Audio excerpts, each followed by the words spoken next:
Kwenye maisha ambayo tunaishi hasa ya sasa hivi, dunia sasa hivi, wanawake wamepewa nguvu kubwa sana. Wanaume nguvu zao ni kama vile zimenyang'anywa na zimeweza kupotezewa. Na ndio maana tunaweza tukaona wanawake wanaweza wakawa wako mbele, wanaume wanaweza wakawa wako nyuma kwa namna moja au nyingine. Kwa utafiti wangu binafsi nikagundua ya kwamba kuna maeneo ambayo ni maeneo 10 ambayo nimeyafanyia utafiti. Hapo ndipo nguvu za mwanaume hujengwa. Na maeneo haya tukienda kuangalia kwa ukuu zaidi, tutaweza kuinua kizazi cha kiume kuanzia watoto wa kiume, na wanaume wenyewe kama vijana tutaendelea kuinuka, lakini pia tutaendelea kurejesha heshima yetu katika hii dunia ambayo mpango wa mwovu shetani ni kuendelea kila siku kuangamiza wanaume, kama ambavyo ukisoma katika Kutoka 1 utagundua Farao aliyekuwa na mpango wa kishetani aliangamiza wanaume tu. Watoto wa kiume wamekuwa wakiangamizwa. Hata kuzaliwa kwa Yesu, Herode aliweza kuangamiza watoto wa kiume. Watoto wa kiume wanaweza kuangamizwa, wafalme wanaangamizwa, watawala wanaangamizwa, viongozi wanaangamizwa, kwenye jamii wanaume wanaangamizwa kihisia, wanaangamizwa kimwili, wanaangamizwa kila nyanja ya kiuchumi na maisha kwa ujumla. Na hata saa nyingine wanaume wenyewe wanaweza kuwa tumejiangamiza bila kujua. Sasa nikagundua kuna maeneo ambayo nguvu za mwanaume zimewekwa na zinaweza zikajengwa. Kwanza, nguvu ya kwanza ya mwanaume ni pale ambapo mwanaume anatambua kwamba kila kitu kina gharama. Mwanaume asiyehesabu gharama ni mwanaume ambaye ataweza kushindwa kwenye hii dunia ya leo. Mwanaume anatakiwa ahesabu kila kitu kwa gharama. Kila kitu kina gharama, kila kitu kina gharama.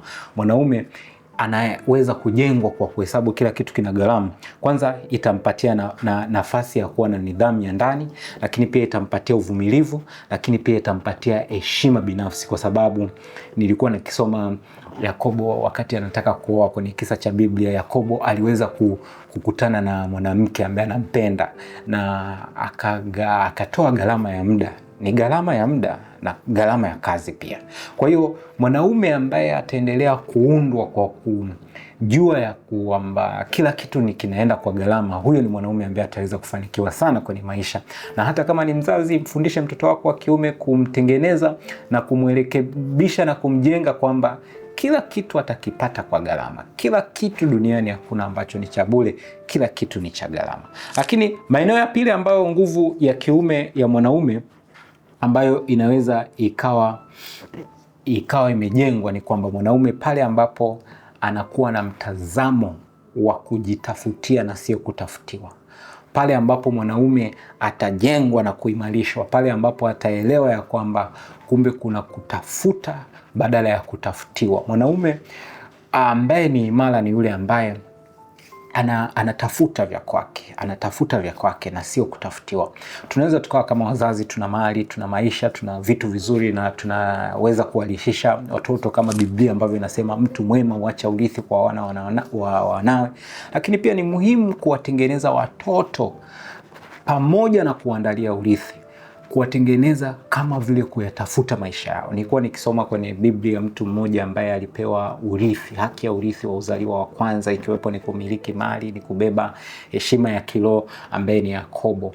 Mwanzoni alizoea kupewa vitu, kupewa mambo ya watu, kuchukua vitu vya watu, lakini mpaka pale alipogundua ya kwamba kumbe kila kitu unakitafuta kuliko kutafutiwa, ndipo pale ambapo Yakobo anakuwa baba wa imani na anapata jina kubwa. Kwa hiyo mwanaume mwenzangu, kaa katika mentality na mtazamo wa kwamba unaweza ukajitafutia, unaweza ukatengeneza maisha yako, kwa sababu Yakobo huyo ambaye ninamsemea, Yakobo aliondoka nyumbani kwao akiwa amepewa baraka kwa njia ya baraka ile ambayo ni ya maneno, lakini hakuwa amepewa urithi wowote, hakuwa amepewa utajiri wowote. Lakini alipoondoka nyumbani akaanza kujitafutia, akaanza kupata vyake na akawa na vitu ambavyo ni vingi.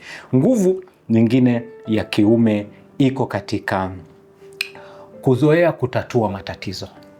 Mwanaume ambaye anaweza akawa na nguvu, mwanaume ambaye anaweza akawa ni shujaa, ni yule ambaye ni mwanaume mwenye kuwa na uwezo wa kutatua matatizo, na sio tu matatizo ya kwake binafsi, kuweza kutatua matatizo pia ya watu wengine. Ni yule mwanaume ambaye ataweza kuangalia wengine wana shida gani na pia akafanya kitu kwa ajili ya wengine. Ni yule mwanaume ambaye jambo likiwa ndani yake anaweza akajitatulia na kuweza kufanya kitu, na hii itampatia faida ya kuwa na uwezo wa kuongoza. Kama ambavyo tunafahamu mwanaume ni kichwa, lakini pia itampatia uwezo wa ndani, confidence ya ndani kabisa. Kwa hiyo mwanaume, usikimbie matatizo. Matatizo hayapaswi kuyakimbia, matatizo yanapaswa uweze kuyakimbilia na kuyasuluhisha. Kwa hiyo Mungu amekuumba kama suluhisho na si kama kimbio. Kitu kingine, ili mwanaume aweze kuwa bora na imara, ni pale ambapo mwanaume atakuwa na mtazamo wa kuwa na fikra za ushindani. Kuwa na fikra za ushindani. Dunia hii imetufundisha sana kuwa humble. Imetufundisha sana kuwa wanyenyekevu. Makanisani tunafundishwa kuwa wanyenyekevu. Kwenye jamii tunafundishwa kuwa wanyenyekevu. Lakini maana sahihi ya unyenyekevu sio kukimbia ushindani. Wanaume utakuwa sana pale ambapo tutakuwa tunashindana, na kuna karaha fulani kwa wanaume wakishindana, na ndio maana kwenye Biblia utagundua kuna mtu anaitwa Goliath na Daudi. Daudi alifika pale hakuogopa, alitamani ashindane na huyu mtu ambaye anamtukana Mungu. Kwa hiyo ujasiri, na huyu Daudi ambaye ni mtoto mdogo anaonekana kama mwanaume ambaye amewahi kuua maelfu, anaimbiwa hivyo, lakini ni kwamba aliua mtu mmoja ni kwa sababu hakuogopa ushindani. Kwa hiyo usikimbie ushindani. Ukiwa una mentality ya ushindani, itakusaidia kukujenga kwa uchanya kwamba wewe ni mwanaume ambaye una ujasiri, na itakusaidia kupiga hatua, kwa sababu ushindani uliochanya unakufanya uweze kukua. Lakini nguvu nyingine ya mwanaume hukaa kwenye eneo la nje.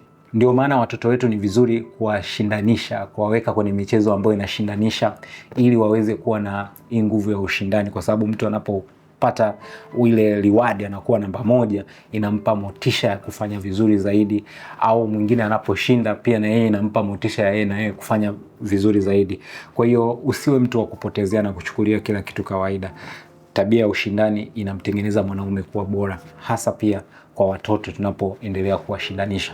Lakini kitu kingine ambacho kitamfanya mwanaume kuwa mzuri na kuwa mwanaume ambaye ni bora, ni pale ambapo mwanaume hatakuwa mtu wa kukaa ndani sana. Mwanaume hatujaumbiwa kukaa ndani. Wanaume tumeumbiwa ni watu wa kukaa.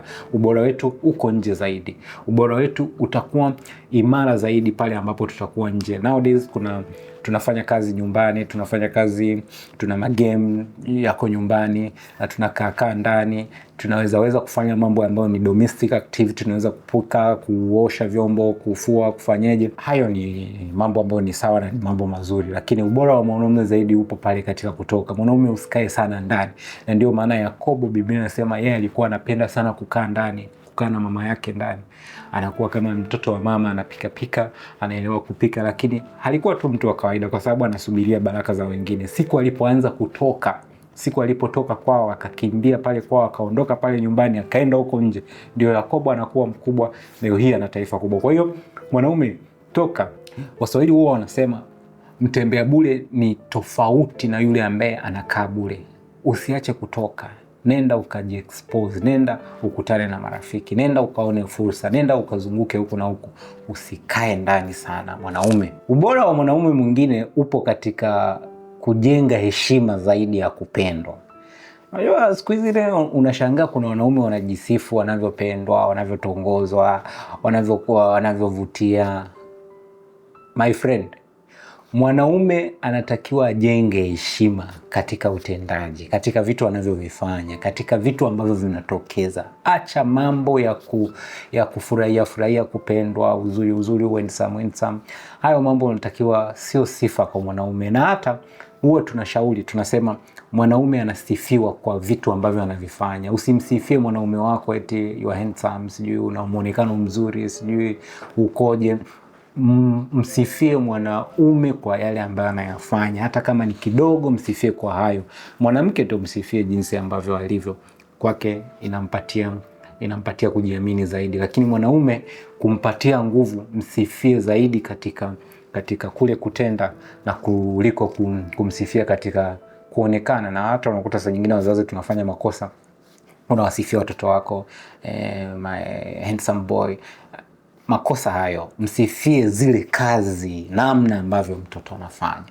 Nguvu nyingine ya mwanaume ni kujenga emotional stability, uwezo wa kudhibiti na kutulia na kuwa na hisia ambazo zimetulia. Mwanaume hupaswi kuwa mtu wa hisia. Hapa leo unakuta kuna wanaume wana moods, wananuna, wanazila, wanasusa, wanafanya mambo ambayo yako kihisia zaidi, utafikiri wanawake. Wanawake ndio emotion. Mwanaume anatakiwa awe ana uwezo wa kuhimili mikakati pale ambapo anaweza kupingwa, pale ambapo anaweza kukataliwa, pale ambapo anaweza kutishwa, ili asiwe emotion. Kuna kisa cha mwanaume mmoja ambaye alikuwa ni shujaa, anaitwa Elia. Aliwahi kuua manabii, ambaye wakati fulani aliwahi kutishwa na maneno tu, akaambiwa nitakuua, na Yezebeli akakimbia, naye akawa so touched emotion, na akasema anatamani hata ni bora nife tu, ni bora nife. Mwanaume hutakiwi kupelekwa na hisia. Mwanaume hutakiwi kufanya maamuzi ya kihisia. Unatakiwa ukae, utulie, ufanye maamuzi yako kwa mantiki, na hapo ndio inajenga authority yako. Lakini maeneo ambayo na nguvu za mwanaume zinapatikana ni pale ambapo mwanaume atakuwa na tabia ya kujifunza kukataa. Ana positive rebellion. Yaani mwanaume ubora wake haupo katika kukubali, kupokea, kuwa wa yes, kuwa wa ndio. Kwa sababu mwanaume ni mtawala. Mwanaume ameumbiwa utawala. Ana utawala ndani yake. Kwa hiyo anatakiwa awe na yeye anaunda, anatengeneza, asiwe tu mtu wa kupokea vitu na kuenda navyo. Ni mtu ambaye anaweza akalizwa na akakubali. Na ndio maana mwanaume anapaswa ajifunze kuwa na maamuzi magumu. Sasa leo mwanaume asipokuwa na maamuzi magumu, hata saa nyingine ambayo anaweza yakawa kinyume na taratibu na ukawaida na jamii, lakini ambayo ni chanya, mwanaume huyo atakuwa ni hodari. Na ndio maana mpango ni kwamba dunia iwe na watu ambao wana tabia za kike, watu ambao ni wana muonekano wa kike. Kwa nini? Kwa sababu wanawake wengi ni submissive, kwa sababu wao wana utii ndani yao. Kwa hiyo mwanaume hapaswi kutiitii tu kila kitu. Biblia inasema kwa imani Musa alipokuwa mtu mzima alikataa kuitwa binti wa Farao. Kuna mambo mwanaume anatakiwa aanze kuyakataa. Anakataa umaskini wa nyumbani. Mwanaume anakataa madawa ya kulevya. Yaani kuna vitu mwanaume anatakiwa unavikataa. Yaani sio mtu ambaye ukipewa tu kitu unakataa. Na hata wazazi, wafundisheni watoto wenu wa kiume kuwa na uwezo wa kupinga vitu kwa uchanya, wala sio kufanya vita, wala sio kufanya vurugu. Ni kupinga vitu. Mtoto wa kiume anaanza kuambiwa kufanya mapenzi, na yeye hata ana uwezo wa kukataa, hata ana uwezo wa kupinga, hata ana uwezo wa kureject kitu kama hicho. Anatakiwa akue kama Musa alipokuwa mtu mzima, kuna mambo aliyakataa. Kwa hiyo mwanaume hapaswi tu kuwa kila saa yes. Lakini jambo jingine ambalo linajenga nguvu za kiume ni kuwa mwajibikaji wa maisha yako. Kwamba maisha yako unawajibika wewe mwenyewe kama wewe. Hakuna mwanaume ile hali ya kuanza kusingizia, unajua mimi niko hivi kwa sababu sikusomeshwa, unajua ninanyanyaswa kazini, unajua mazingira yamenisababishia nimekuwa na haya mambo. Lakini mwanaume anatakiwa awe na mentality ya kwamba mimi ninawajibika na maisha yangu. Sikusomeshwa, haya sasa hivi ninawajibikaje? Sikusaidiwa, sikupewa mtaji, haya ninawajibikaje? Kwa hiyo unaanzia pale ambapo kwamba hapa nilipo sasa hivi mimi napaswa niwajibike vipi na maisha yangu. Kwa hiyo hakuna mtu ambaye anaweza kuwajibika na maisha yako. Nilikuwa pia nasoma Biblia nikakutana na mtu mmoja, Yesu anamuuliza unataka kuwa mzima? Anasema mimi sina mtu. Yaani yeye anawaza kuna watu wao wanawajibika kwenye maisha yake. Anawaza kuna mtu anawajibika kwenye maisha yake. Yesu akasema no. Unataka kuwa mzima? Mimi sina mtu. Kwa hiyo kuna watu wao wana excuses, wanaona kama vile serikali ndio inapaswa iwajibike kwenye maisha yao, kanisa ndio linapaswa liwajibike kwenye maisha yao, jamii, ndugu na watu wengine. Mwanaume anapaswa kuundwa kwamba yeye kama yeye anapaswa kuwajibika na maisha yake muda huo. Mwanaume anapaswa kuwa na vision, kuwa na uelekeo, kuwa na dira. Unamuuliza mwanaume, unaenda wapi? Unaelekea wapi? Maana yeye ndio mbeba maono. Miaka 10 inayokuja uko wapi? Miaka 5 inapokuja utakuwa wapi? Sasa hivi una uelekeo gani? Nini wewe unafanya? Wapi unataka kwenda? Lazima awe na vision. Lazima awe na vision. Ndio maana kuna mtu kwenye Biblia aliambiwa uwe una njozi, na hiyo njozi uiandike mahali. Ukishaiandika hapo mahali, utaweza kuishi hiyo njozi yako. Kwa hiyo mwanaume, kuwa na njozi, kuwa na mwelekeo. Usiache kuota, usiache kutamania, usiache kuwa na nia.